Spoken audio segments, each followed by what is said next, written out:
네, 안녕하세요, 여러분. 또 한 주 어떻게 보내셨습니까? 저희가 지난 추석 때도 방송을 했는데요. 그때 우리 서은숙 최고위원은 표가 없어서 못 오셨고, 윤종근 우리 위원장은 또 지역 활동하시느라고 못 오셨는데, 인사 얘기 많이 들으셨다면서요? 어떻게 네. 들으셨어요? 지난주에 안 나왔다고 항의받았어요. 한 번 나오고 안 나오는 거냐고. 그래서 지난주에 표 없어 못 갔다고 말씀드렸습니다. 의외로 너무 많이 보셔가지고 구독해 주시는 분들 고맙습니다. 지역 계속 행사 바쁘세요? 우리 윤종근 아니 위원장님. 요즘에 이제 그 가을 축제철이 시작돼가지고 오늘 좀 지역 축제 홍보 좀 하나 좀 해야 되겠습니다. 우리 안성 이제 포도가 굉장히 유명한데 이번 주말에 이제 포도 축제가 열립니다. 그래서 아주 싼 가격에 맛 좋은 안성 포도 맛보실 수 있으니까 안성 많이 방문해 주시고요. 또 9월 30일부터 10월 3일까지는 안성을 대표하는 대한민국 K-팝의 원조 스타 바우더기 축제가 9월 30일부터 10월 3일까지 진행이 됩니다. 그래서 안성 맞춤랜드 많이 방문해 주시기 바랍니다. 고맙습니다. 되게 구수하게 느껴져요, 막. 바우더기. 바우더기, 그죠, 바우더기. 축제. 저희 지역도 곳곳에서 이제 코로나 다 이겨내신 주민들이 행사들을 많이 열고 계시고, 저는 이 방송 오기 전에 사실 기부스 푸는 날이었거든요. 병원 갔더니 아직 뼈가 덜 붙었다. 좀 더 해라 해서 반기부스로 교체하고 지역 한마당 축제에 다녀왔거든요. 근데 다들 얼굴이 밝으시더라고요. 그래도 그래서 마음이 좀 더 이렇게 좀 편안해졌다고 해야 되나? 지금 정치권 그리고 뭐 전체 경제 상황 좋지 않아도 날씨 덕인 것 같기도 하고요. 가을이라는 것이 우리들에게 축제 같은 기분을 주는 것 같습니다. 다른 어떠셨어요? 지역도 마찬가지일 텐데 이게 코로나 때문에 행사를 못 하다가 지금 3년 만에들 하니까 예전보다 훨씬 더 많은 분들이 이렇게 참여해가지고 즐겁게 잘 되는 것 같습니다. 그동안 이제 못했던 게 2배로 폭발하는 거죠, 이렇게. 우리 지금 평택도 마찬가지로 지금 들판들이 이제 노랗게 물들어가고 있거든요. 도농복합 도시인데. 얼마 전에 이제 쌀값 45년 만에 최대치 폭락해서 뭐 그 관련돼서 우리가 양곡관리법 법안 소위 우리 더불어민주당만 단독으로 처리했잖아요. 이번에 22대 민생법안에도 올라가 있던데 저희는 도농복합 도시여가지고 그렇게 좀 결과물로 우리 농촌에 계신 우리 시민들한테 좀 이게 알릴 수 있어갖고 좀 다행이다 생각하고 앞으로 우리 평택도 이제 급성장하는 이제 도시다 보니까 우리 바로 옆에 있는 안성과 같이 대한민국의 수도권 핵심 도시로 만들 수 있도록 최선을 다하겠습니다. 평택을 지역위원장 김현정입니다. 제가 그러면 홍보하는 김에 내친 김에 남영희 TV 다시 재개장했습니다. 제가 새날 식구들이 하루 만에 2,000명 넘게 구독해 주셔가지고 남영희 TV 제가 이제 조금만 더 노력하면 라이브 방송할 수 있을 것 같고 지금 2,500명이 넘었습니다. 한 3, 4일 만에. 그리고 평택 김현정 TV 있죠. 네, 지금 저는 2만 명 넘었죠. 아니요, 저는 아직 이제 3,900명인가요? 그밖에 안 됩니다. 제가 지난 남영희 TV 16,000명인데 구 채널에도 계속해서 구독자가 늘고 있어요. 이거 미치겠어요. 옛날 채널로 들어가시는데 새로운 채널 이용해 주시고요. 안성의 윤종근 TV. 여기는 저는 아직 구독은 많이 못 늘렸어요. 우리 새날 식구들이 또 도와주시면 팍팍 늡니다. 우리 부산시당 위원장님 바쁘시지만 또 네, 서은숙 TV 있지 않습니까? 리모델링 하고 난 뒤에 말씀드리겠습니다. 근데 오늘이 9월 19일이잖아요. 네네. 그 세기의 행사가 있었던 이 남북 정상회담이 있었던 날이기도 한데 오늘이 민주당 창당 67주년이 맞아요. 되는 맞습니다. 날이에요. 9월 18일이었죠. 네네. 그리고 어제. 오늘 제가 최고위원으로 정식 당원위원회 통과되어서 임명된 날이기도 합니다. 축하드립니다. 네. 제가 경사냈네, 경사냈어. 제가 오늘 그 최고위원회 배석했는데요. 우리 서운숙 최고가 이제 당무위원회 통과돼가지고 네. 내정 그 전에 됐었고, 네네. 그 끝나고 말씀하신 것처럼 그 우리 그 본청 2층에서 사진전, 저 창당 67주년 민주당 역사. 그것도 했고, 그래서 그 알겠습니다. 역사를 쭉 한번 이렇게 대단한 기분 것이죠. 좋은 소식으로 출발해 보도록 하겠습니다. 정치 1번가 115회 늘 기호 1번만 할 정당이 있습니다. 2016년부터 시작된 기호 1번은 2030년, 2040년, 2050년에도 계속될 것입니다. 1번 민주당의 정권 교체를 위한 연구 공부 방송, 1번 민주당의 정권 교체를 위한 서동요 방송 정치 1번가 115회 시작하겠습니다. 좀 전에 우리 최고위원님께서 9.19 군사 합의했던 그 4년 전이죠. 문재인 정부에서 합의를 했던 그 기념적인 날이었다 이 말씀하셨는데 이 얘기부터 먼저 하고 갈까요? 어제 지금 윤석열 대통령이 영국 엘리자베스 2세 여왕의 장례식에 참석하면서 외교에 앞서 그 외국 언론과 인터뷰를 한 게 있어요. 뉴욕 타임즈. 예. 아, 근데 이 인터뷰 내용이 정말 골 때립니다. 한국 언론에서 제대로 받아쓰질 않고 있는데 말이 안 되는 게 한두 가지가 아닙니다. 그 얘기부터 한번 시작해 볼까요? 그러니까 외교 안보 관련해서는 한때는 되게 전략적으로 접근해야 되거든요. 국익을 최우선으로 두고 이제 실익을 챙기는 실용주의 전략을 잘 써야 되는데, 그리고 또 원칙과 일관성이 좀 있어야 되잖아요.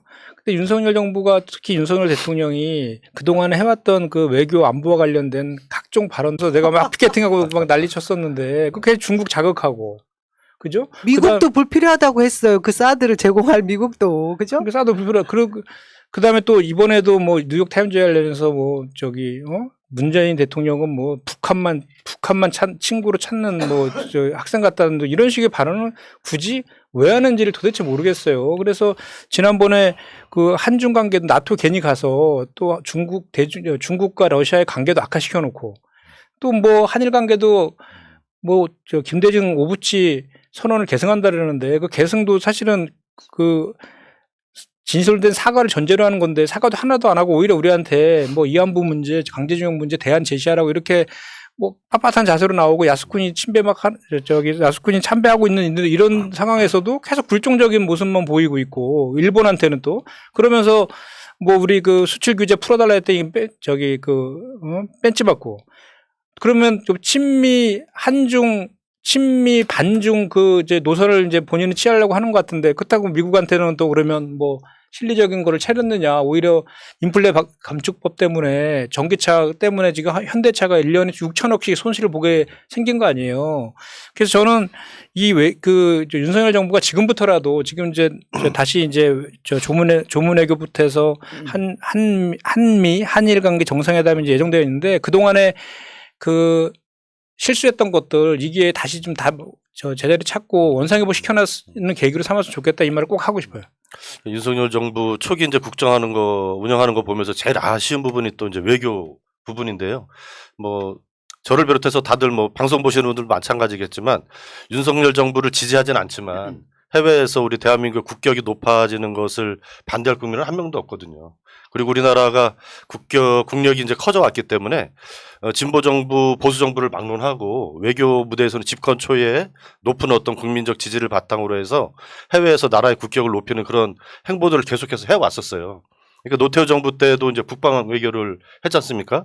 그리고 이제 문재인 대통령도 신남방 신북방 정책을 임기 초에 국민들 지지가 높고 해외에서 이제 관심이 많을 때, 그래서 외교에 좀 새 지평을 열어왔던 게 역대 보수 정부, 진보 정부를 막나하고 했던 것인데, 또 그것에 대해서 국민들이 많은 박수를 쳐 주셨고, 심지어 박근혜 정부 때도 독일의 드레스덴 연설인가 이제 얼핏 기억이 나는데, 통일 대박론 뭐 이제 실천은 못했지만 그럴 정도로 집권 초에 외교가 굉장히 우리나라의 이제 국격을 높이는데 굉장히 중요한 그런 역할을 하는 외교의 장인데, 이거는 뭐 해외 나갈 때마다 실수를 하고, 요번에도 또 영국 가서 벌써 또 의전에도 안 맞는, 또 조문도 못하고, 이런 뉴스를 보면서 정말 참담한 느낌마저 듭니다.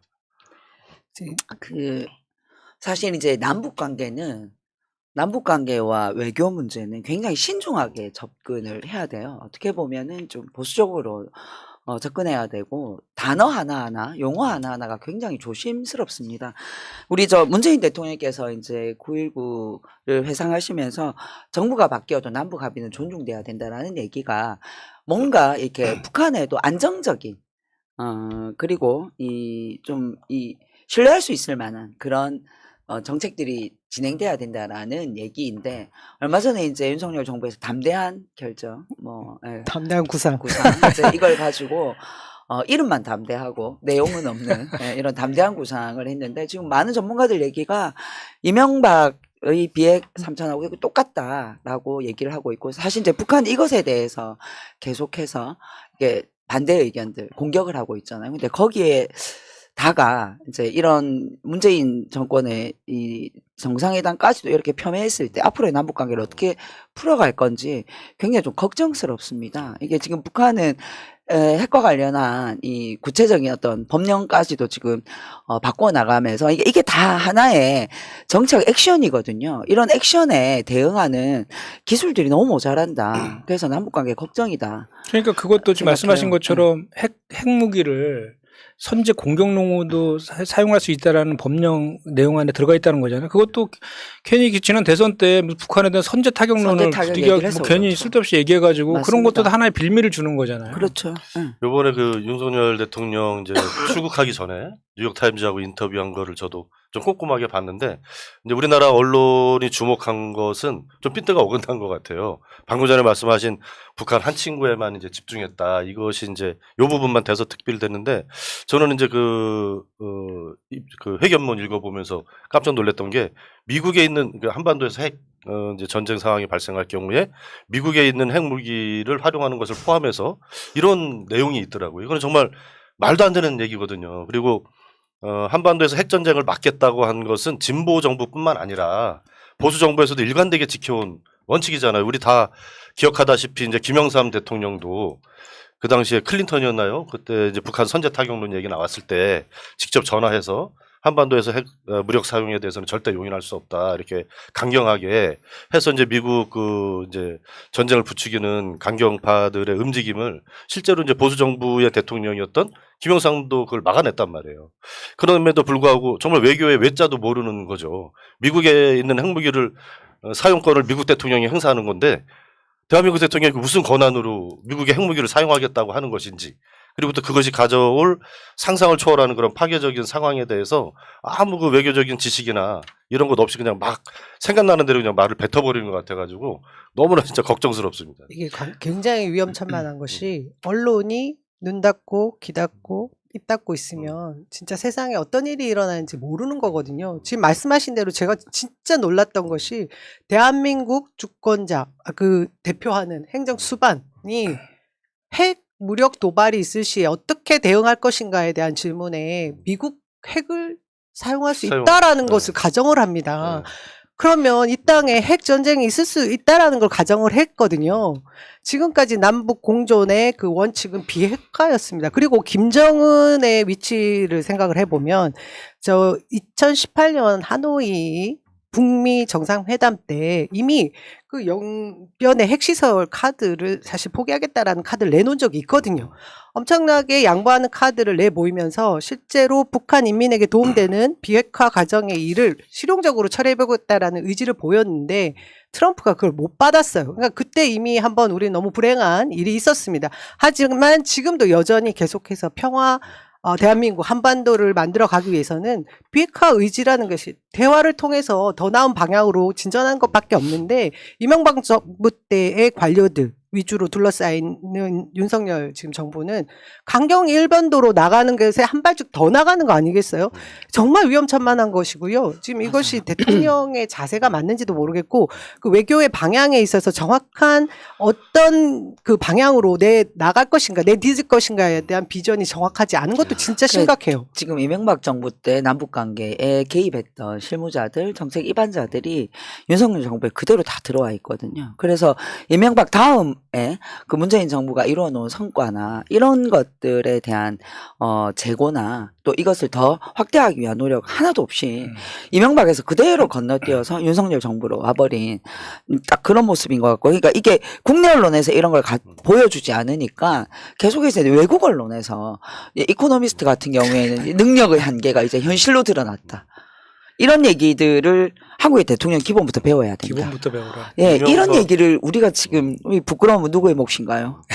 이명박 때보다 더 후퇴한 것 같아요. 예를 들어서 뉴욕타임즈에서 한반도에서 핵 문제에 이런 질문이 나왔으면 가장 이제 기본적으로 대한민국 대통령이라고 한다면 나는 대한민국의 대통령으로서 한반도에서 어떤 형태의 핵 무력 충돌도 용인하지 않을 것이다. 이런 메시지를 강하게 얘기를 해야 미국에서 이제 강경파들도 이제 한국 국민들의 의지 이런 거를 이야기 되는 거 아니겠습니까?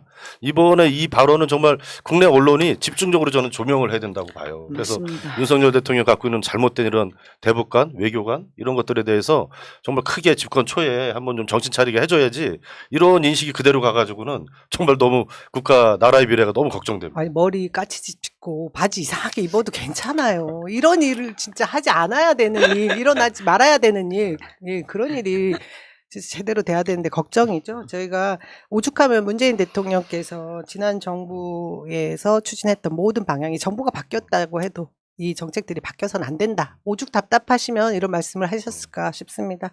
이야기는 여기까지 정리하도록 하겠습니다. 땡. 자, 아유, 또 주말에, 아유, 막 혈압 오르는 일 너무 많죠. 아, 청와대 뭐 국민에게 돌려주겠다고 누가 돌려달라고 한 사람 없었는데 갑자기 부탁부탁 돌려주더니 그리고 필요 없다고 했던 영빈관 갑자기 또 신축한다고 하면서 그 예산이 지금 기재부 예산안이 878억 원이 지금 국회에 올라와 있다는 거 아니에요? 그게 지금 발칵 뒤집어진 거 아니겠습니까?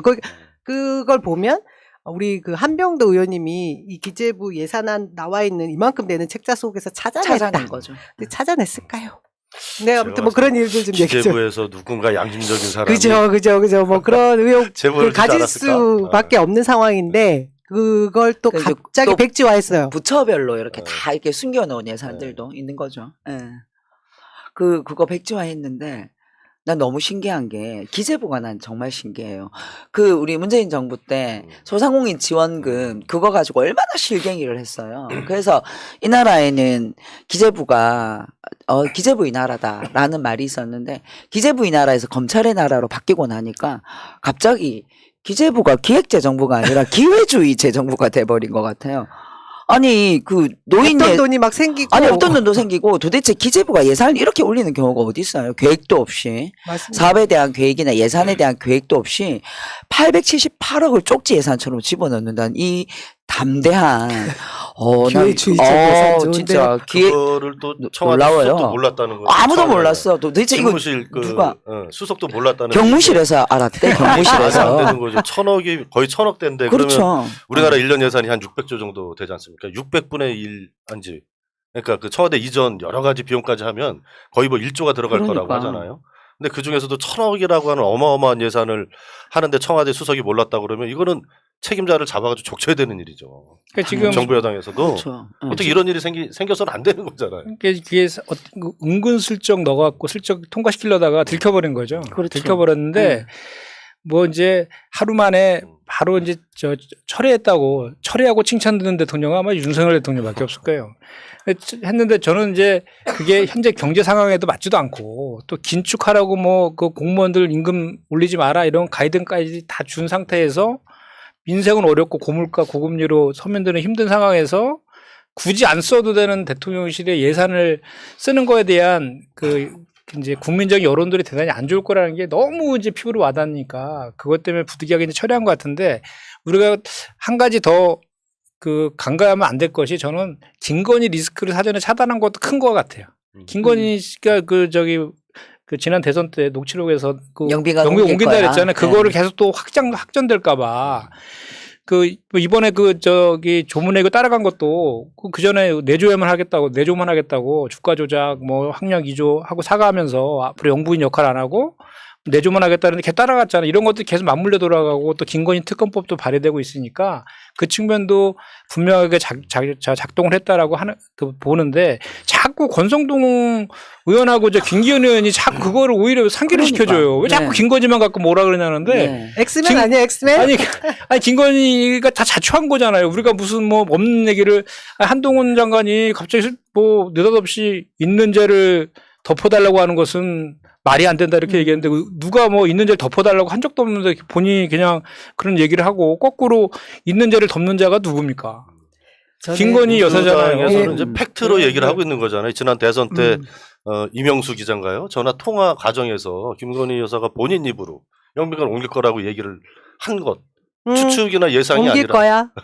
당연히 옮길 거로서 얘기한 것을 가지고 팩트로 얘기를 하고 있는데 거기에 무슨 정치적인 해석이나 과대망상에 네. 걸려있대잖아요. 집단적 망상이라고 망상에. 개입할 얘기하잖아. 여지가 없는 거죠. 합리적 의심이죠. 아니 근데 권성동 얘기를 들어보면 이게 그냥 예산은 삭감했는데 불씨는 남아있다고 저는 그죠. 봐요. 그리고 예, 예. 저는 이 과정에서 우리 민주당의 그 능력, 유능함을 자랑하지 않을 수가 없습니다. 이게 전격 오후에, 그러니까 오전에 뭐 문제가 돼서 막 소란스럽다가 그날 저녁에 대통령 지시로 영빈관 신축 철회하라 뭐 이런 지시가 내려간 거는 이재명 당대표의 아주 좋은 발상이 그 안에 그렇죠. 들어있었어요. 아주 비유가 네. 아주 좋았어요. 수해 세상에 지역에, 누구도 그 생각하지 예. 못했지 않아요? 수해 지역에 지역에 1,000만 원씩, 원씩 원씩. 지급을 네. 하면 이 돈 그 878억이라는 예산이 사실 실제로 들어가게 되면 1,000억 가까이 더 이상 들어가게 되지 않습니까?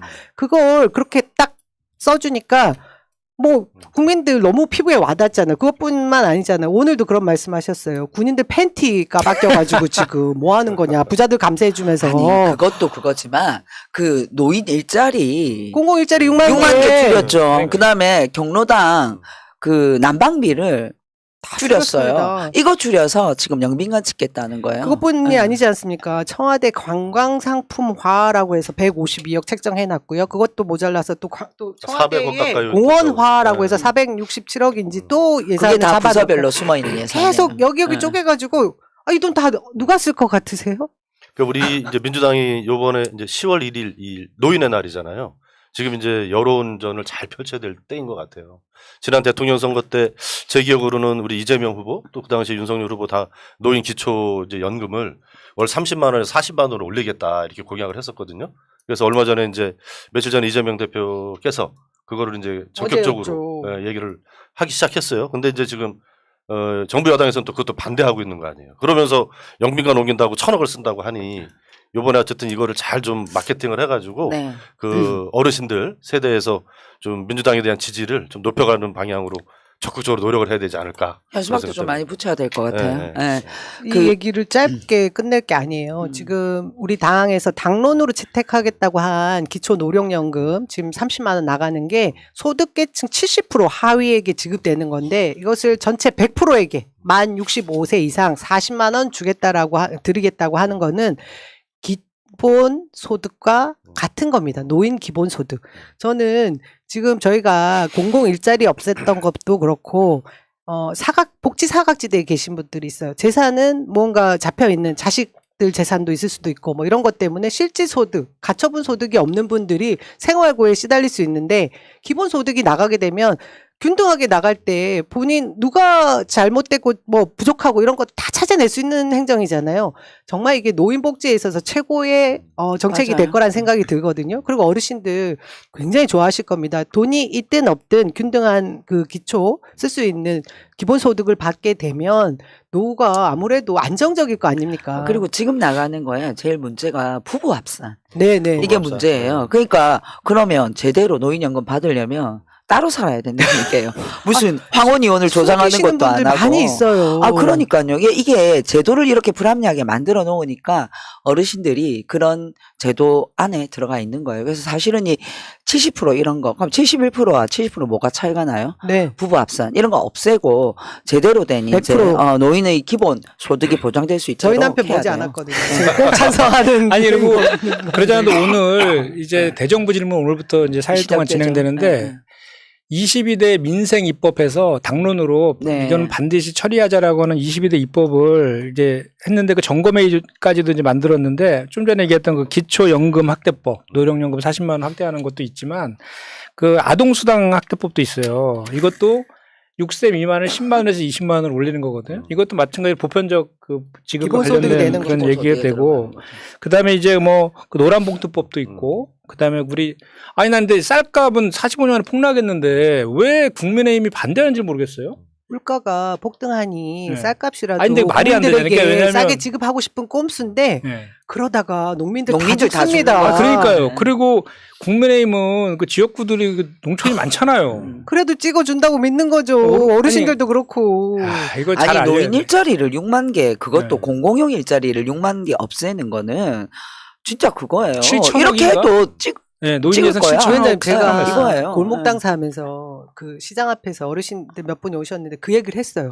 지금 공공일자리 국민의힘에서 다 예산 삭감시켜가지고 이제 일자리 없어질 겁니다. 얘기를 하니까 깜짝 놀라시는 거예요. 조중동만 보고 계시고 종편만 보고 계시니까 모르시는 거여서 저희가 지역에 좀 많이 알려야 경로당 다 찾아다니면서 설명을 하면 이분들이 다 또 깜짝 놀라시고 깨어나시거든요. 아니, 그러니까 근데 이번에 이 공공- 노인의 날 이때가 되게 중요한 것 같아요. 그래서 맞아요. 어르신들 현수막도 일자리 붙이고. 뺏고 기초연금 올려준다고 약속했다가 또 이제 후퇴한 이 윤석열 정부의 만행에 대해서 경로당 이런 데 다니고 현수막도 많이 붙이고 해가지고 어르신들한테 이번 기회에 윤석열 정부의 본질을 낫낫이 알려야 될 것 같아요. 이게 정치 효능감이라는 걸 보여드릴 수 있는 게 다수 의석 뭐하냐 할 때 지금 진짜 민생 그 법안에 대해서 이 세산 삭감한 부분에서 우리 막을 수 있지 않습니까? 많은 분들이 의심을 하고 계세요. 민주당 할 수 있냐? 막 이러는데 그 저희가 사실 원외라서 장담은 못하지만 쪽지 예산이라고 지역에 돌아가는 특별한 예산 때문에 뭐 딜은 할 수 있겠죠. 하지만 이렇게 당론이 정해진 거에 대해서는 꿈쩍하지 않을 거라고 생각합니다. 예결 위원장이 지금 우리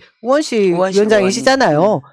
그 칼자루 쥐고 계시니까 저희가 믿을 수 있을 아니, 거라고 지난번에 봐요. 당대표 출마하실 때 그랬잖아요. 그 민생법안 관련한 거는 네. 패스트트랙을 써서라도 네, 다 통과시키겠다 처리하겠다 하셨으니까. 이렇게 말씀하셨고요. 우리 이재명 대표께서 이제 정기국회 스탠스를 잘 잡고 계신 것 같아요. 그래서 사법적인 문제는 내가 알아서 대응할 테니까 당은 이제 민생 입법에 전력을 기울이자. 이제 이게 지금 네. 방침이지 않습니까? 그래서 그런 노선대로 가면 분명히 좋은 성과가 있지 않을까. 근데 좀 일 이게- 좀 하고 네. 제대로 막을 건 막고 통과시킬 건 통과시키는 너무 잘하시지 않으세요? 민주당 모습을 이번 정기국회 때 확실하게 보여주었으면 좋겠습니다. 이게 오늘도 그 이제 새로운 거를 시도를 하셨는데 최고위원회 이제 앞으로 이제 다 수요부터 들어가시잖아요. 네. 최고위는 발언 순서가 있잖아요. 네. 당대표부터 하고 원내대표하고 이제 수석, 차석, 3등, 4등, 5등 이 순서로 가는데 오늘은 장경태 최고위원 보고 먼저 발언하라 그랬어요. 아. 저기 이재명 대표께서 갑자기. 대동세상을 또 이제 추구하고 계시는 우리 그 의도는 뭐냐면 우리 최고위원회 방송이 이제 유튜버나 이런 쪽 델리민주를 통해서 유튜버 정도의 지금 저 방영이 되는데 국민들이 볼 수 있는 최고위원을 만들었으면 좋겠다. 그래서 좀 약간 종편에 재미도 좀 버금가는. 재미도 좀 가미하고 이렇게 너무 격식 따지지 말고 이렇게 좀 했으면 좋겠다 이런 저 의중이 있으시더라고요. 그래서 뭐 그래도 나중에 이제 뭐 이게 무슨 특별한 의도가 있습니까? 그랬더니 뭐라 그러신지 아세요? 뭐라고? 재밌잖아요. 저는 코드가 딱 맞아요. 그런 얘기를 재미가 있어야 돼요. 당이 그 당원들도 즐거워야 되고 신이 나야 되고 국민들도 신나야 맞아요. 되거든요. 바라보면서 우리가 신이 예전에 나야지. 낙곰수에 그렇게 열광했던 이유가 저는 그것이 정치의 새로운 바람이 즐거움과 흥이었거든요. 맞아요. 그 지금 그 이후로 어떻게 엄중해져가지고 이제 요즘에 최고위원 하는 거 이제 생중계하면 예전에는 뭐 거의 안 들어갔잖아요. 근데 요즘에 많이 보세요. 많이 봐요. 많이 실시간 봐요. 동접자 네. 수가 꽤 늘어난다. 이재명 대표 되고 나서 아니 많이 우리 보세요. 최고위원님 또 얼마나 또 이제 부담되죠. 아 그래서 해주시겠습니까? 아니 갑자기 우리 지역에서 왜 아직 최고위원 회의 안 나와 이렇게 얘기하더라고요. 오늘 깜짝 놀랐어. 결정이 났습니다. 당무위원회에서 오늘 통과됐죠. 예. 아니 근데 그래도 또 배려해갖고 부산에서 첫 수요일 날 번째. 첫 저기 데뷔전을 부산에서 아, 선정 수요일. 최고위를 원래는 금요일 날 하거든요. 그날 아무래도 첫 번째 발언 시키실 것 같아요. 그럴 것 같아요. 준비를 잘 잘해요. 준비하겠습니다. 타운홀 미팅 화요일 날 하시고 네. 수요일 날 이제 맞아요. 최고위원 회의 하는데 근데 지금 영빈관 이거를 이 얘기하는 과정에 저는 참 재밌는 게 국민의힘이 지금 권성동 대표나 이렇게 김기현이 얘기하는 게 뭐냐면 이런 얘기를 하잖아요. 야, 영빈관 이거 너네 때 짓자고 한 거야. 너무 낡아서 이게 국격이 떨어지니까 보수하자고 했잖아? 그리고 지금 치우면 2, 3년 뒤에 쓸 건데 다음 정권이 사용할 거야. 안 한 이런 논리를 만들어서 빠져나가는 그러면서 여전히 이걸 추진하겠다라는 의지를 가지고 있는 거. 이거 진짜 참 참말죠. 재밌는 사람들이에요. 그래서 이거 끝까지 지켜보고 있어야 돼요. 안 그러면 진짜 은근슬쩍 끼워 넣어서 아니 어느 집주인이 전세 사는 사람이 다음 전세 세입자를 위해서 인테리어를 해주고 만다고? 말도 안 되지. 그 수천억대에 달하는 그 공사비가 어디로 흘러갈지 이게 저는 좀 그래서 저는 네. 반드시 이거는 어떤 방식으로든 진행할 거라고 봐요. 우리가 네. 청와대에 있어서 봐서 알지만 네. 청와대 시설이 얼마나 낡았습니까? 다 낡았죠. 그래서 예산을 국회에다가 엄청나게 요청을 많이 하는데 항상 기재부가 안 깎여요. 해줬지. 그러니까 청와대 근무할 때 사람들이 주변 사람들이 청와대 시설 좋지 않냐고. 근데 정말 안 좋잖아요. 정말 70년대 박정희 때 만들어 놓은 거에서 거의 개선된 게 없어요. 이런 얘기까지 안 하려고 했는데 대통령실하고 관저 관련해서 김건희 씨와 관련된 업체들의 수의계획 한 거 그거 의혹으로 지금 국정조사 제출되어 있잖아요. 그거랑 또 이게 연관된 거 아니냐라는 것까지 이제 생각하게 그러니까 만드니까. 국민의힘이 이제 야당일 때 청와대에서 뭘 보수 좀 하겠다, 뭐 시설 개선하겠다 그럴 때 정말 일체 해주지 않았거든요. 정말 사우나 시설도 동네 목욕탕, 국회 시설은 엄청나게 좋은데 그에 반해서 청와대는 엄청 낙후됐던 게 사실이거든요. 그럼에도 불구하고 이제 국민의힘이 야당이 딱 한 번도 청와대 보수 개선 이제 이런 비용에 대해서 오케이를 안 했단 말이에요. 근데 지들이 이제 여당 되니까 영빈관을 새로 짓겠다. 이거는 뭔가 꿍꿍이가 있는 거죠. 근데 도대체 이런 정책을 결정하는 결정권자 누구예요 도대체? 김건희. 김건희예요? 네. 법사들이에요? 대통령이에요? 누굴까요? 누굴까요? 김 이해할 법사님 수가 없는. 아닐까요? 근데 저는 이 지금 말씀하신 대로 정말 이율배반적인 게 뭐냐면 전 정부까지 갈 필요도 없어요. 그들이 반대했던 예산, 청와대 뭐 개보수에 대한 예산을 깎았다 이거보다 이번 정부 들어와서 계속해서 재정이 부족하다고 긴축 재정한다는 거 아닙니까? 그러니까요. 공공기관 괜찮은 쓸만한 공공기관도 지금 준칙 세워놓고 제대로 안 하면 건물도 팔겠다고 얘기하고 지금 임원들 지난 보너스 성과급도 깎았고요. 그 밑에는 일반 그 하위직 공무원들까지 봉급 인상을 막아놓은 상태예요. 그런데 본인들이 써야 되는 뭐 국격이라고 얘기는 하지만 국격을 이미 대통령 한 명 상정적으로 기본이 안 됐다는 거 다 알렸기 때문에 그 건물 중요하지 않습니다. 지금 그거에 맞춰서 뭐 이 엄청난 재정을 낭비하겠다라고 보여지는 것 자체가 앞뒤가 안 맞는 겁니다. 맞아요. 그러니까 해야 될 일이 물론 꼭 필요한 일은 해야 되지만 돈이 없다고 말하는 입에서 이런 돈은 써도 되고 부자는 감세해주고 민생 현안에 관계되는 예산은 다 깎고 이러니 욕을 먹을 만한 짓이고요. 그것을 또 계속해서 부끄러운 줄 모르고 그리고 이 예산이 어떻게 대통령실도 모르게 통과됐는지 이 관련돼 있는 이 프로시저에 문제가 생긴 거를 보면 그 문제부터 지적을 하고 잘못됐다라는 것을 발견하기 위해서 노력을 해야 되는데 그냥 덮기 급급하면서 누구의 심기를 거스르지 않으려고 하는 듯한 모습을 보이는 게 저는 이제 민주당의 엑스맨이다. 그렇게 생각합니다. 정말 잘하고 있습니다. 아이고. 이거 관련해서 영빈관 저거 옮긴다는 거 저게 무슨 저 무속인의 그 조언을 듣고 이렇게 했다라고 하잖아요. 근데 하필이면 청공 스님 정법 스님이죠. 스승 정법 스님 그러니까 청공 스승이라고 하는 사람이 뉴욕에 있다며요. 갔다가 뉴욕에 들어오잖아요. 가가지고 강의하기로 했다가 강의가 무산됐대. 아니 그게 그 사진 다 찍혀가지고 찍어가지고. 현재 그 현지 고민들한테 사진 찍혀서 맞아요. 이게 돌고 있으니 네. 근데 그러니까 이렇게 세상 무서운 걸 모르는 거야. 이게 중요한 정말 거는 지금 진짜 말씀하신 대로 기재부가 기회주의 부서가 된 것처럼 그 대통령실이나 누군가의 권력자의 입맛에 맞는 예산들을 뭐 끼워 넣거나 숨겨 놓으면 이거 하나하나 찾아내기 쉽지 않잖아요. 이거 국고 낭비하거나 뭐 이런 부분을 막을 수 있는 방법이 있을까요? 이제 우리 저 민주당 우리 의원들 앞으로 그 고생하실 거야. 정부 예산 하나하나 찾아내려면 찾아봐야 돼. 엄청 공부 많이 해야죠. 맞아요. 고생하게 생겼어 내가 보니까. 다 찾아내야 돼. 그 한병도 의원님이 이 지금 878억 찾아낸 찾아냈다고 거? 했을 때 이재명 당대표 표정 보셨어요? 네, 봤어요. 세상을 다 얻은 듯한 표정으로 한병도 의원께 또 찾아내실 거죠 이런 표정. 야, 그 예산 낭비를 막을 수 있는 방법은 유일한 게 민주당에서 노력하는 방법밖에 민주당 없다. 열심히 해야 네. 돼요. 네, 민주당을 믿고 민주당 열심히 해야 돼요. 근데 참 이 영빈관 이게 짓는 게 참 큰 문제예요. 두고두고 지금 이제 청와대에서 나와서 실제로 영빈관 이런 좀 국격 나라의 역사부나 전통을 보여줄 수 있는 그런 영빈관은 또 있어야 되잖아요. 있어야죠. 그럼요. 네. 그러니까 지금대로 하면 용산에 집무실 있고 관절은 또 떨어져 있고 영빈관은 또 기존에 이제 철회했으니까 청와대에 있는 시설을 이용한다. 이 동선이 또 워낙 복잡해지고 그렇죠.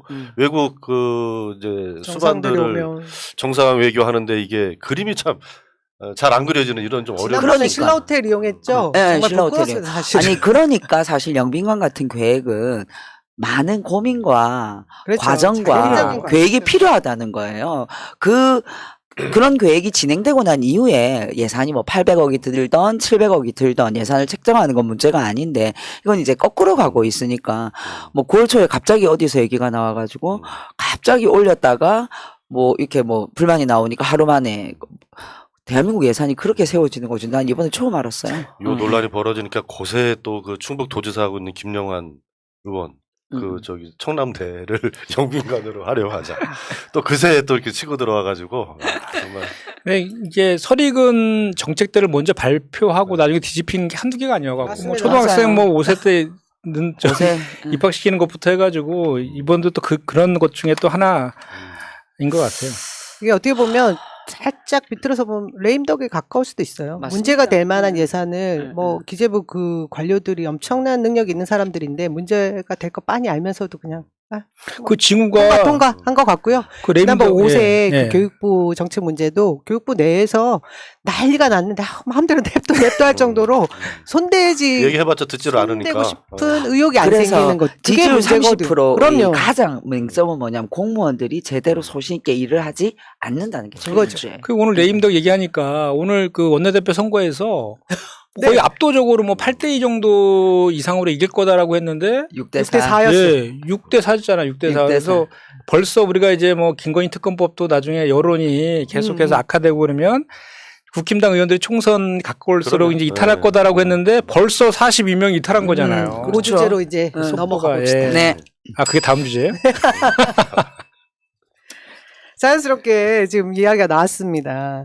김건희 특검법이 통과될 것이냐 말 것이냐 언론에서 계속 그 얘기를 합니다. 그러면 이제 국민의힘 쪽 패널들은 대부분 뭐 민주당이 통과도 안 될 안을 그냥 이재명 사법 리스크에 대한 방탄용으로 꺼내든 거다. 뭐 이런 얘기를 해요.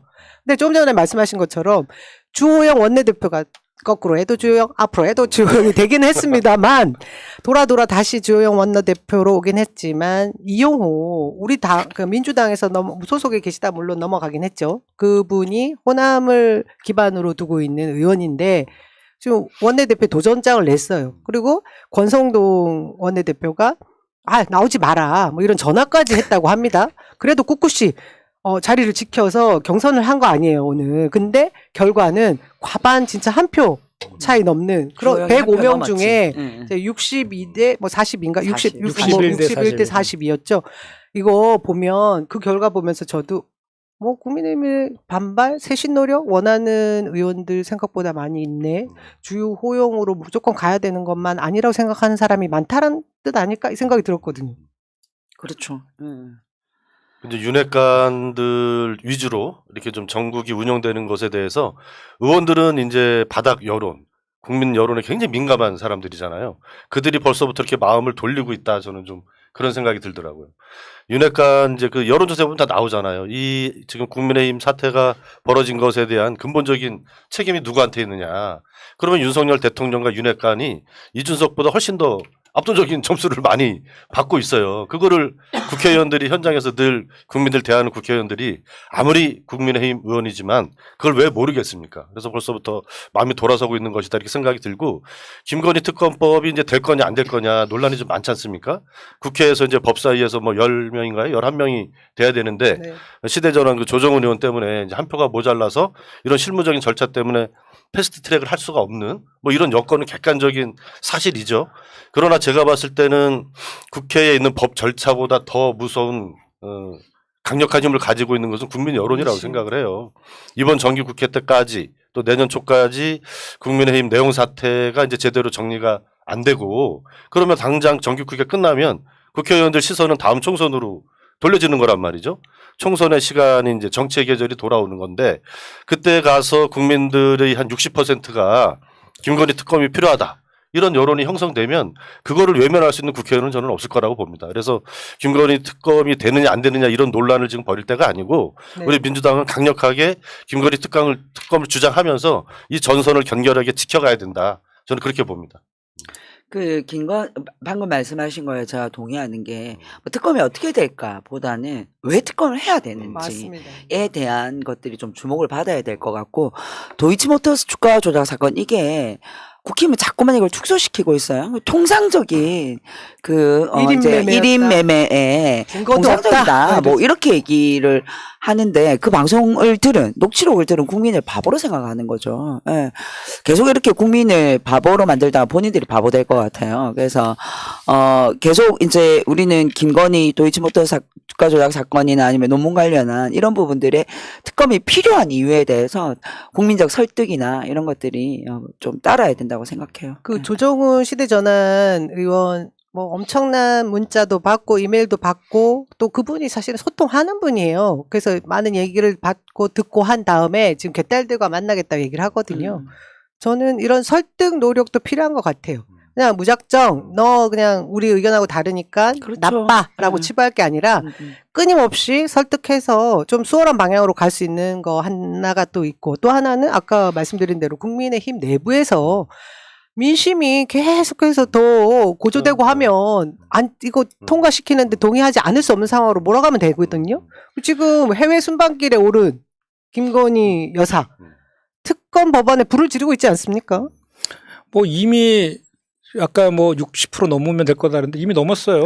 김건희 특검법이 발의되어 있고 63%가 지금 동의하고 있고 그리고 이제 이 김건희 특검법이 김건희 여사가 이미 뭐 그 학력 경력 이조한 거에 대해서는 경찰 발표에서도 22건 중에 12건이 이렇게 됐다라고 확인까지 했잖아요. 그리고 본인도 사과도 인정도 했었고 인정했고. 사과도 했고 그런 상황인데 제가 이 김건희 특검법은 반드시 해야 되는 이유가 거기에도 있지만 그 혐의 자체도 대단히 중대한 것도 있지만 지금 저쪽 그 정부 여당에서 우리 이제 검찰을 통해 가지고 우리 이재명 대표랑 그 가족들에 대해서 이제 하고 있는 행태를 보세요. 지금 뭐 이렇게 생각과 기억만으로 기소하고 그것도 여의치 않으니까 3탄 이재명 죽이기 3탄으로 해갖고 이제 성남 FC 건까지 끌어들이고 이제 이런 상황인데 그 김혜경 여사 관련해서 7만 8천 원 버카 관련해가지고 129번이나 압수수색하고 망신 주게 하고 아들까지 탈탈 털고 있잖아요. 그런데 본인과 관련된 윤석열 저 대통령이 후보 당시에 허위사실 유포한 게 훨씬 더 팩트거든요. 대장도 문제는 이재명이다. 몸통은 이재명이다. 4개월 1임해보면 절연했다. 아내가 구약성서 다 외운다. 그러니까 이번에 나왔잖아요. 그 청와대 영빈관 사용하겠다. 청와대 영빈관 사용하겠다고 했잖아요. 그리고 또 김건희 항침 술사 모른다고 했는데 같이 다녔었고 네. 뭐 많습니다. 내주만 하겠다. 이번에 또 후쿠시마 관련해서 그러니까 이런 것들을 왜 아무것도 왜 그냥 두냐 이거죠. 그러니까 그런 소위 말하는 공정과 상식을 균형치를 맞추는 차원에서도 반드시 해야 돼요. 이거는 같이 하자는 거 아닙니까? 어디인지 정확히 생각나는데 보수 언론에서도 김건희를 지렛대로 삼아서 김건희 특검을 받아서 지렛대로 삼아서 공정과 상식을 다시 세워야 윤석열 대통령이 국정 운영할 수 있는 동력이 생긴다. 이런 주장이 이제 보수 쪽에서도 나온다는 거 아니에요. 우리 국민들이 이제 바보가 아닌데 대통령이야 뭐 임기 중에 뭐 형사소추할 수가 없지만 김건희 여사는 그게 아니지 않습니까? 당연히 수사 받아야 되는 것이고 특검도 당연히 응해야 된다라는 게 우리 국민들의 일반적인 정서인 것 같아요. 그래서 60% 국민 지지, 여론 이런 것들이 중요한 그 분기점이 되지 않을까. 그리고 만약에 내년 이제 총선이 가까워지는 시기에 국민들이 김건희 특검에 대해서 강력하게 요구를 하는데 윤석열 대통령이 계속해서 그걸 거부한다. 그러면 글쎄 그냥 저의 촉이지만 집권 여당에서 조기 탈당 얘기가 나올 수도 있지 않을까. 그 정도로 어쨌든 총선 전국은 굉장히 국민의힘 입장에서는 절체절명의 중요한 시기지 않습니까? 그래서 전국이 그렇게 흘러갈 수도 있겠다. 그랬기 때문에 우리는 김건희 특검에 대해서 뭐 성사 여부 이렇게 자질구레한 부분에 연연할 것이 아니라 큰 틀에서 보고 우리가 강하게 대치 전선을 쳐나가야 된다. 그렇게 봅니다. 그리고 저는 이 김건희 특검 관련해서 이재명 대표에게 들어오는 어떤 사법적인 탄압에 민주당이 무슨 보복의 그 움직임으로 김건희 특검을 하는 것처럼 보이는 것에 대해서 우리가 요거는 좀 짚고 넘어가야 된다. 김건희는 김건희 자체로 문제가 있는 것이고 사실 대선 과정에서도 그렇고 대선 이후에도 계속해서 리스크가 발생했음에도 불구하고 이에 대한 제대로 된 조사나 이게 이루어지지 않았기 때문에 김건희 이제 점점 더 계속 거짓말들이 보태지고 있는 거예요. 그래서 공소장의 두께를 높이려고 그러는 건지는 모르겠지만 지나면 지날수록 계속 쌓일 것이다. 그래서 지금 우리가 이제 김건희 특검을 요구하는 것은 앞으로 제대로 영부인으로서 내조를 잘하게라도 하기 위한 과정이다. 이렇게 보고 이게 뭐 대치적인 서로 함께 가는 그런 건 아니라고 봐야 될 것 같아요. 특검에서 구속시키는 게 영부인으로서 역할을 잘하게 시킨다는 그 의미인가요? 정신 차리고 잘하라는 거지. 네. 뭐 정부가 내세웠던 공정과 상식에 부합하는 일을 해야 된다라는 뜻이죠. 그러면 이제 뭐 그 김건희 특검은 본인이 계속해서 지금 민심을 모아가는데 아주 결정적인 역할을 하고 있습니다. 이번 순방도 마찬가지거든요. 사실 그 특검법이 발의되어 있는 상황에서 굳이 꼭 내외가 같이 나갈 일은 아닐 수도 있는 건데. 그것도 공식 일정도 없이 그렇죠. 부인은. 지금 조문하겠다고 했던 조문 오늘 뉴스를 보니까 뭐 외교적으로 의전 관계에 있어서 조율을 못했다라고 말을 할지 모르겠지만 제가 아는 외교부 적어도 대한민국 외교부의 그 능력으로 이거 지금 현장에 가서 조율을 못해서 뭐 조문을 못하게 된다 이거 아닌 거라고 생각을 해요. 그러니까 이해가 안 돼요. 절대 안 되는 사전에 상황이고 얘기가 안 됐겠지. 이미 다 어떤 상황인지를 알면서 출국을 했고 그 현장에 가서 그냥 뭐 대수롭지 않게 그냥 취소하지 뭐라고 결정을 했을 것 같다라는 추측이 들죠. 이것이 공적인 업무와 사적인 업무에 대한 구분이 없는 거거든요. 지금 계속해서 문제가 되는 것이 대한민국을 너무 사사롭게 보는 거예요. 그렇죠. 국정 공사 구별이 운영을. 없이. 그렇지 않습니까? 근데 뭐 김건희 씨는 김건희 씨대로 특검이 발의되어 있는 것을 우습게 보고 이렇게 하고 있지만 중요한 것은 뭐 또 외교 무대에 나선 윤석열 대통령 아닙니까? 그러니까 지금 저희 그 현장에 갔는데 정상회담을 하기 위해서 나간다. 한미 한일 간의 정상회담을 하겠다고 하면서 조문 외교를 핑계를 삼았어요. 근데 지금 어떻게 된 상황입니까? 그 우리나라 뭐 외교부가 정말 대단하거든요. 청와대 있을 때 그럼요. 같이 이제 순방 나가 보면 정말 외교부 이 공무원들이 자부심도 굉장히 높고 또 이제 짧은 기간에 이제 국력이 상승돼 와서 또 해외에서 우리나라를 대하는 것도 좀 다르고 정말 날밤 새가면서 이렇게 의전 정말 한 채 빈틈도 없이 이렇게 해나는 사람들이 외교부 의전팀이라고 저는 봤고 그분들 실제 다 또 어디 가셨나요? 그런 실력을 인정받는 사람들인데 그분들이 지금 굉장히 속상해할 것 같아요. 이거는 외교 참사거든요. 대통령이 사전에 뭐 좀 예를 들어서 뭐 조금 이제 뭐 후진국도 아니고 영국이라는 나라에 가서 전 세계 정상들이 모이는 이런 외교 무대에서 사전에 계획된 것이 지켜지지 않고 틀어졌다. 이거는 정말 단순한 사고가 아니거든요. 그래서 정말 우리나라 외교부의 그 아주 베테랑 그런 외교 의전팀 전문가들이 뭔가 기획을 하고 하는 것이 윤핵관이 됐든 누가 됐든 이런 대통령 측근들한테 실력 없는 무식한 이런 측근들의 벽에 막혀서 제대로 발휘되고 있지 못한 것 아닌가. 그렇지 않다면 외교부 직원들도 외교부 직원들 엄청, 다 네. 경질돼야 돼요. 맞아요. 아유, 당연하죠. 네. 이건 근데 엄청난 국민들이 대형 사고인데. 국내에서 이렇게 부끄러움은 또 뭐 우리가 서로 감수하죠. 싸우고 뭐 또 감수하지.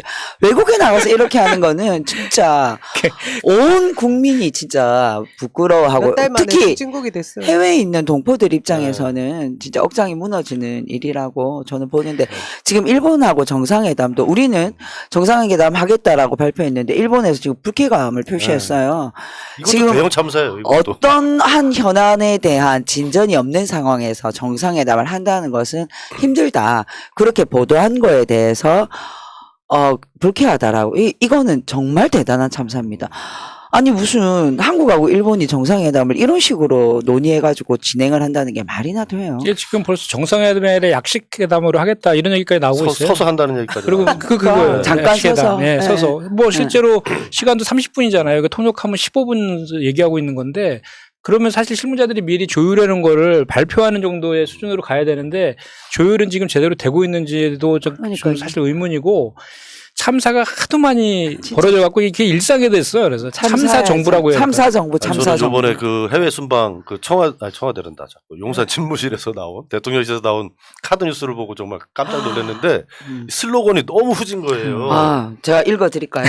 보셨어요? 자유를 위한 연대를 강화하고 경제 자유. 안보를 확충하여 세계 평화와 번영에 기여하겠습니다. 또 자유. 자유를 위한 경제 연대. 안보를 그리고 확충하고 아니 지금이 또 60년대 냉전 시대도 아니고 자유를 위한 연대 이런 슬로건을 지금 유엔이 내놓은 키워드랑 하나도 안 맞아요. 유엔은 아. 지금 기후 위기 네. 뭐 이런 얘기들을 하고 있는데 그것과 하나도 안 맞는 뭐 자유, 경제, 안보, 세계 경제 평화 안보. 뭐 이런 얘기를 하고 있는 거예요 지금.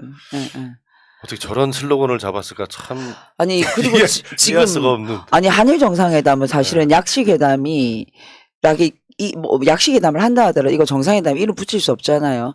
한미 정상회담도 내용이 없어요. 사실은 지금 전기차 보전금 그것 때문에 이미 법안 통과되는 동안에는 아무것도 제대로 국익을 반영할 수 있는 것 행위를 하나도 못해. 이것도 뒤늦게 알아가지고 부랴부랴 난리가 났는데 이미 바이든이 도장 다 찍은 일을 지금 대통령이 가서 뒤집을 수 있는 게 아니에요.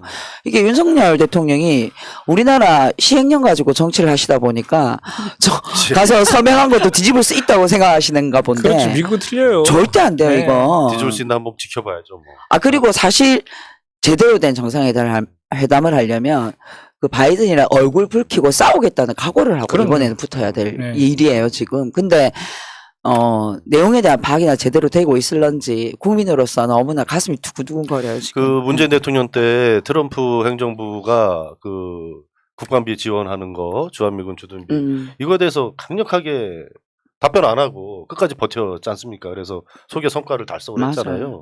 국익을 지키는 데 있어서 이번에는 이제 미국 가는 거는 전기차 이제 보조금 이게 제일 큰데 강력한 의지를 갖고 이제 해야 된다 이렇게 보고 저는 이번에 이제 그 뉴욕 타임즈 인터뷰하면서 또 좀 깜짝 놀랐던 게 일본과의 관계에 있어서 그랜드 박연을 하겠다. 다른 말로 맞다. 네, 빅딜 하겠다는 건데 빅딜.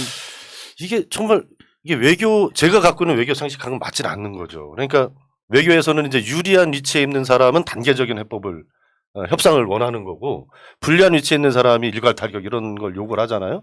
그러니까 북미 간 핵 협상도 보면 북한은 일괄 타결하자고 하는 거고 미국은 이제 그 가동할 쓰는 동원 가능한 자원들이 많으니까 단계적으로 협상하자 이렇게 하는 거잖아요. 근데 한일 관계에 있어서 우리가 빅딜을 하자 이렇게 할 이유가 하등이 없는 거예요. 우리는 위안부 문제라든가 강제징용 문제라든가 역사 문제에 있어서 따져 물어야 돼요. 김대중 사람들이. 오부치 선언으로 돌아가자. 이 통절한 반성과 마무로부터의 사죄 이 15자 요거를 확실하게 짚고 넘어가야 되는 거거든요. 그 토대 위에서 경제적인 문제 또 안보 문제 이런 것을 다뤄도 하등에 우리가 손해볼 게 없는데 그랜드 박연이 아니라 박연 세일을 하고 오지 않을까 이런 게 너무 걱정이 됩니다. 이거. 그래서 지금 국민들이 그러잖아요. 일본한테는 굴종 외교하고 있고 미국한테는 빈손 외교하고 있다. 사실은 바이든이 지난번에 문재인 대통령과 미국과 한국은 앞으로 이제 글로벌 경제에서 아주 이렇게 친밀한 공조관계를 통해서 이렇게 얘기했는데 사실 이번에 이 전기차 보전금 문제는 우리 뒤통수 때린 거거든요. 그 대한민국의 대통령이라면 가서 따져 물어야 돼요. 당신이 그렇게 얘기해 놓고 지금 이거 뭐냐. 근데 사실은 이제 이것도 좀 부끄러운 게 아니 사전에 이게 진행될 때 가서 조율을 했어야지. 그 일본이랑 캐나다는 가서 자기들에게 유리한 걸로 다 바꿨단 말이에요, 조문을. 근데 넉넉히 있다가 지금 가서 대통령이 이러는 것도 웃기지만 지금 가서도 그게 이루어지기가 쉽지 절대 않다는 못할 것이 거면 더 지난- 참사죠. 근데 지난번 뭐- 기억하시는지 모르겠는데 바이든 대통령이 그 내한을 하셨을 때 그 윤석열 대통령이 이렇게 하트가 아닌 뭐였죠? 이거였나요? 네. 엄지척하면서 모든 뜻을 따르겠습니다. 뭐 이런 식의 표현을 했기 때문에 지금 반대 의견 내지도 못하고요.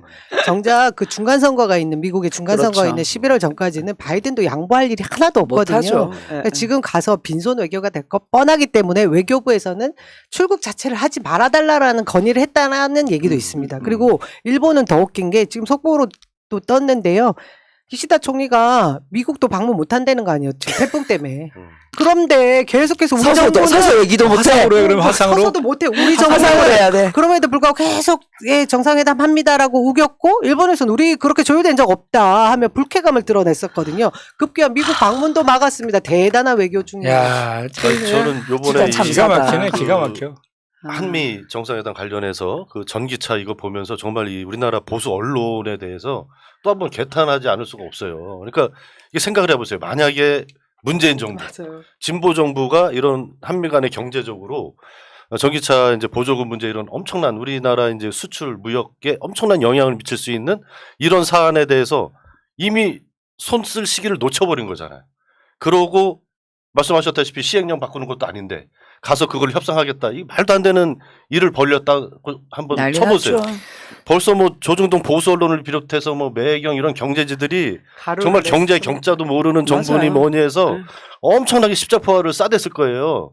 근데 지금 이 사태에 대해서 비판하는 기사를 못 봤어요. 맞습니다. 제가 도대체 어느 나라 국익을 대변하는 정말 언론인들인지 정말 이런 사대주의적인 근성 때문에 너무 놀랍습니다. 이게. 아마도 이제 그 전기차 관련된 네. 그 뭐 반도체도 있죠. 반도체, 전기차 관련하고 바이오까지 지금 가 있는데 관련해서 이제 지방선거 때문에 당장 어려울 것이다. 그러니까 이제 미국의 입장 10분 이해해주는 궁여지책으로 그걸 협상하는 그 팀을 하나 만들자 한미 간에. 그리고 일단 기간만이라도 연장해 달라 이 정도의 요구를 하고 협상을 할 것이다라는 예측들이 있더라고요. 네? 누가요? 그런데 그조차도 사실 뭐 극히 회의적입니다. 어떻게 근데 나올지. 바이든은 지금 윤석열이 중요한 게 아니라 당장 자기 앞에 닥쳐온 11월에 중간선거가 더 중요해요. 그러니까요. 그리고 실제로 이 그 반도체, 전기차, 바이오 이 세 개를 가지고 지지율이 36%에 40% 올랐다는 거 아닙니까? 그래서 지금 신나게 달려가고 있기 때문에 한국의 대통령이 와서 그렇게 얘기하는 것에 별로 저는 변화가 없을 거라 생각하고. 이런 상황에 어제였나요? 국민의힘에서 또 진짜 초딩들도 하지 않을 일들을 벌였습니다. 이준석이 예언한 대로 윤석열 대통령이 출국하면 또 국민의힘에서 뭔가 할 것이다. 해코지한 일을 꾸밀 것이다. 그 예상대로 윤리위가 또 열렸습니다. 이제 제명하겠다라는 거잖아요. 그 이준석 전 대표가 건진법사랑 청구수집을 뛰어넘은 것 같아요. 다 어떻게 예언한 대로 다 이렇게 맞아. 저는 이법사? 뭐 이미 다 예상했던 얘기잖아요. 그 뭐 의총에서 결의안까지 채택해서 그렇죠. 이준석 징계하라고까지 하는 그 우픈 현실 속에서 그걸 또 받아서 그 검토하겠다라고 한 때부터 이제 이미 이준석 찍어내기라는 결론이 되어 있기 때문에 저는 이번 주에 24일에 복귀하잖아요. 윤석열 대통령. 그 전에 사단을 내놓을 것 같아요. 그래서 첫 번째로는 17일 날 경찰 수사 결과가 이번 주 중에 발표되면 그걸 근거로 할 것 같고 안 되더라도 양두근육, 신군부, 뭐 개고기 이 발언 가지고 품위 유지, 당 뭐 훼손 뭐 이거로 징계할 것 같아요. 징계하고 당사자 자격을 없애려고 하는 시도가 분명히 있을 것 같아요. 아 근데 정말 창피한 게 뭐 그래서 이제 우리나라 법정에서 싸우는 것까지야 뭐 그냥 그렇다 치겠는데 유행 간다. 그거 안 되면 유엔 인권위에 제소를 하겠다잖아요. 나 또. 이준석 박수 한번 쳐줘야 되는데. 와, 유엔에 아니, 제소할 생각을 어떻게 그러니까 했을까요? 우리 준석이 하고 싶은 거 다 하게 내버려 둬요. 옛날에 뭐 김영삼 대통령이 그런 적이 있다며요. 유엔에 뭐 인권위에 제소한다고. 뭐 옛날에 아, 한번 제명되고 그런 사례가 있었대. 네. 그래가지고 예전에 그 민주화 아니 운동하는 그거는 뭐 과정에서 민주화 때문에 네, 뭐 그러니까 그랬던 거고. 그러니까 그걸 찾아내가지고 그걸 네. 대변인들 그걸 뭐 아니, 준석이가 미국에서 공부를 해서 그런 걸 좀 알아봐. 윤석열, 김건희는 이제 외교 무대에서 국격을 떨어뜨리는 망신살을 뻗치고 있는데 정말 진짜. 아. 집권여당의 전 대표라는 사람은 또 유엔 인권위에 제소를 해가지고 아, 자기가 무슨 국제적으로 만델라도 아니고 무슨 인권 탄압을 받는다고 유엔의 그 인권위에 가. 아, 정말. 발상이 참 진짜. 아, 진짜. 신기합니다 정말. 아니 근데 신박하더라고요. 근데 더 지금 그 궁금한 것은 제명을 만약에 했잖아요. 하면은 최고위에서 의결해야 되거든요. 그렇죠. 그 현재 최고위는 정진석 비대위잖아요. 그렇죠. 그렇지. 근데 거기는 28일 가처분 신문에 이제 남아 있어. 그럼 그 전에 할 거 아니야. 하게 되면 의결을 빨리 해버려야지 당사 자격이 없어지니까. 근데 했어요. 했는데 그 가처분 신청을 이준석 전 대표만 한 게 아니거든. 그 국바세라고 있잖아요. 국바세. 거기서도 해놨거든요. 혹시라도 인용되면 이 징계도 무효가 돼요. 못하게 되는 거지. 맞아. 그래서 이게 다 물려 있는 예, 거야. 뭐 지금. 저 법률가가 그런 얘기 하더라고요. 이준석 전 대표가 이 징계에 대한 가처분을 한다 그랬잖아요. 이번 징계에 대한 가처분뿐만 아니라 1차 당원권 6개월까지 같이 포함해서 이렇게 가처분을 해서 인용이 되면 당대표로 복귀가 된대. 그렇죠, 맞아요. 네네, 맞아요. 이게 지금 코미디도 이런 가처분에. 그러니까 지금 이제 국힘에서 사법부에다가 이런 정치적 특성을 고려한 판단을 내려달라는 얘기를 하는 거예요. 예. 일단 막바지 수사 결과가 어떻게 나올지가 굉장히 궁금하죠. 이준석 대표는 지금 뭐 어쨌든 국민의힘 내부에서는 이 힘겨루기에서 밀려난 부분은 확실히 일정 부분 밀려났습니다. 하지만 정치적인 자신의 힘은 아직 완전히 끝났다고 할 수 없는 상황이고 이후에 그 사법 처리, 형사법 처리의 결과에 따라서 조금 출렁일 수는 있을 것 같다는 생각을 하거든요. 국민의힘이 이렇게 콩가루에다가 유치하기 짝이 없고 저급한 정치 행동을 보이면서 더 중요한 거는 민주당에서 열심히 민생 법안, 현안들을 챙기고 있는데 호응을 하지 않거든요. 근데 최근에 각종 여론조사에서 민주당이 당 지지율이 떨어지고 있는 것처럼 지금 비춰져요. 그걸 또 열심히 홍보합니다. 이재명 당대표가 되었는데 특별한 뭐 컨벤션 효과를 누리지 못한다라고 하면서 계속 힘 빼기를 하고 있어요. 그래서 저는 오늘 이제 여러분들한테 우리 여기 시청자분들 지금 한 4,500명 돼 계신데 여론조사 무시하고 싶습니다만 그래도 전화 좀 적극 받아주십사. 참여해야 돼요. 아우 지금 민주당 너무 잘하고 있습니다. 다른 것보다 이제 혼연일체, 일사불란하게 모두 다 똑같이 한 목소리로 민생 현안들 다루고 있죠. 그리고 저쪽 국민의힘이든 뭐 그 검찰, 뭐 경찰의 사법적인 문제든 다 대응 잘하고 있거든요. 그런데도 지지율이 더 떨어지는 것처럼 얘기가 되어서 되겠습니까? 저는 이 부분이 너무 안타까웠어요. 그래서 할 수 있는 거는 저희들이 우리 지지자분들도 같이 좀 더 민주당 잘하고 있다. 그리고 아까 뭐 노인 일자리 문제든 기초연금 문제든 적극적으로 홍보해 주시라 이런 부탁드릴 수밖에 네, 없습니다. 좋습니다. 그 맞고요. 그리고 지금 그 의도된 저는 기획이라고 생각하거든요. 그러니까 계속해서 그냥 먼지털이식으로 뭐 성남 FC 건도 이미 3년 전에 다 3년 동안 수사해서 이미 불송치된 걸 다시 살려내고 이런 것들이 반복되고 있잖아요. 그 의도가 저는 자꾸 이런 것들을 통해서 언론에 이재명 당대표 관련된 리스크를 자꾸 부각시켜가지고 그 부정적인 이미지를 주려고 하는 그런 의도는 분명히 있거든요. 그렇기 때문에 저희도 이렇게 뭐 유튜브라든지 방송이나 이런 것 통해서 적극적으로 이런 것들을 실체를 잘 알려내야 되고 또 반대로 김건희 특검법 저쪽이 잘못된 게 훨씬 많거든요. 그런 불공정성에 대해서 훨씬 더 우리가 현장에서는 지역위원회에 있는 당원들부터 해가지고 자꾸 알려내야 돼요. 그런 수밖에 알려야 없어요. 돼요. 맞습니다. 오늘부터 YTN 저기 고정 출연하신다면서요. 예. 아유 갔다 잘하셨어요. 왔습니다. 저는 연합 고정 출연 중인데 네. 우리 저기 윤종근 우리 위원장도 빨리 고정 네. 나가셔야죠. 종편 쪽에 그렇고. 하나 진출을 해보려고. 아니 그래서 우리 최고위원도- 우리 스피커들이 곳곳에 좀 많이 나가서 예전보다는 조금 더 피곤하겠지만 많이 알려서 이 사람들을 덮으려고 하는 거거든요. 그래서 그리고 어디선가 나쁜 짓을 하고 있을 거야 지금. 그리고 이제 어려운 지형이 너무 기울어져 있는 것도 사실이고. 그리고 당내 관련해서도 우리 이제 서훈숙 최고 되셨으니까 여기 계시니까 한 말씀 드리면 이제 부울경 그 부산의 시당위원장이시기도 하잖아요. 네. 우리 험지라고 하는 뭐 부울경이라든지 대구 경북 이런 쪽에 당에서 정말 제도적으로 평상시에 지금보다 한 100배는 넘게 지원을 해줘야 돼요. 우리 대표께서 지금 이 말씀 한 3번쯤 하셨습니다.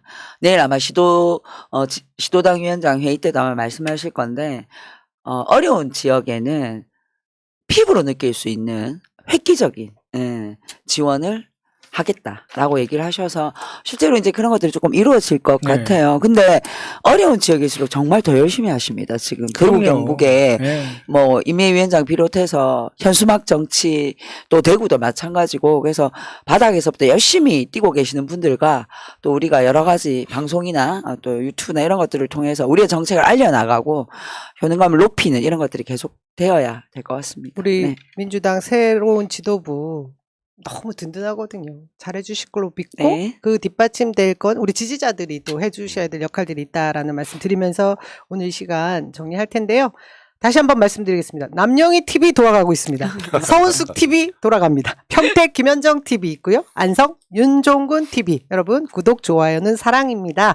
더 열심히 뛰겠습니다. 여러분들도 모두 저희와 한 몸이 돼서 움직여 주시기를 부탁드릴게요. 뭐 더 하실 말씀 없으시죠? 또 네. 다음 일정 가셔야 된다고 굉장히 바쁘신 것 같은데요. 여기서 정리하도록 하겠습니다. 100년까지 자 한번 가볼게요. 늘 기호 1번만 할 정당이 있습니다. 2016년부터 시작된 기호 1번은 2030년, 2040년, 2050년, 2060년, 2070년, 2080년, 2090년, 2200년? 까지도 계속될 것입니다. 1번 민주당의 정권 교체를 위한 연구 공부 방송, 1번 민주당의 정권 교체를 위한 서동요 방송, 정치 1번가 115회 여기서 마치겠습니다. 고맙습니다. 수고하셨습니다. 민주주의 평화 통일 다 죽어간다 이대로는 놔둘 수 없다 자 다시 한번 해보는 거야 자 다시 한번 싸우는 거야 자 손 맞잡고 어깨를 걸고 우리 함께 이기는 거야 자 다시 한번 해보는 거야 자 다시 한번 싸우는 거야 자 손만 잡고 어깨를 걸고 우리 함께 이기는 거야. 자, 다시 한번 해보는 거야. 자, 다시 한번 싸우는 거야. 자, 손만 잡고 어깨를 걸고 우리 함께 이기는 거야. 자, 다시 한번 해보는 거야. 자, 다시 한번 싸우는 거야.